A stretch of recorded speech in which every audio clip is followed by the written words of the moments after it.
முதல்வர் அவர்களுக்கு இந்த மாதிரி நீங்கள் அது செஞ்சிட்டேன் இது செஞ்சிட்டேன் அப்படின்னு நிறையா பெருமையாக சொல்லிக்கிறீங்களே, ஒரு அடிப்படை ஒரு பிரச்சனையை பற்றி ஒன்று பேசுவோமா?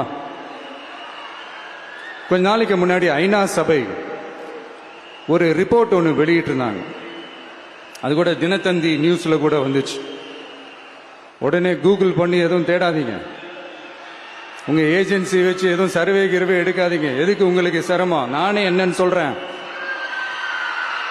தண்ணீர் திவால் அப்படின்ற அந்த தலைப்புல தண்ணியே இல்லாம திவால் ஆக போகுது அப்படின்ற அந்த கட்டுரை படிக்கும் போது உண்மையிலேயே மனசுக்கு ரொம்ப பகீர்னு இருந்தது.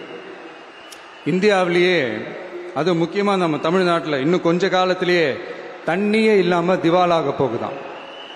அதுக்கு காரணம் நிலத்தடி நீரை பாதுகாக்காம விட்டதுதான் காரணமா. மண்ணையும் மணலையும் கொள்ளையடிச்சா பின்ன வேற என்ன நடக்கும்? மலைகளை முழுகினா பின்ன வேற என்ன நடக்கும்? கனிம வளங்களை கொள்ளையடிச்சா பின்ன வேற என்ன நடக்கும்? இந்த மணல் கொள்ளையில ஈடுபட்டவங்களை மேல நீங்க சரியா நடவடிக்கை எடுக்கலன்னு அது போதுமானதாக இல்லை அப்படின்ட்டு சென்னை உயர்நீதிமன்றம் சொன்னிச்சே, மறந்துட்டீங்களா? இந்த மணல் கொள்ளை, கனிம வள கொள்ளை, இதுக்கெல்லாம் காரணம் மணல் மாஃபியா குரூப் தான் மதுரை உயர்நீதிமன்றம் அந்த கிளை சொன்னிச்சு. அதை மறந்துட்டீங்களா? இந்த மணல் மாஃபியா குரூப்புக்கு ஆதரவு அளிக்கிறது யாரு? உங்க திமுக கவர்மெண்ட் தானே.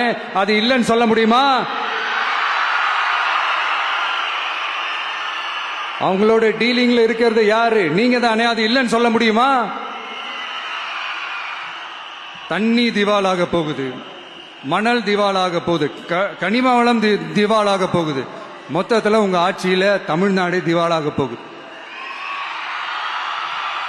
கடன் மேல கடன் வாங்கிட்டு உங்க கவர்மெண்டே குப்புராட்சி படுத்துக்குச்சு. உங்ககிட்ட பேசுறதும் ஒண்ணுதான். சரி, அதை விடுங்க.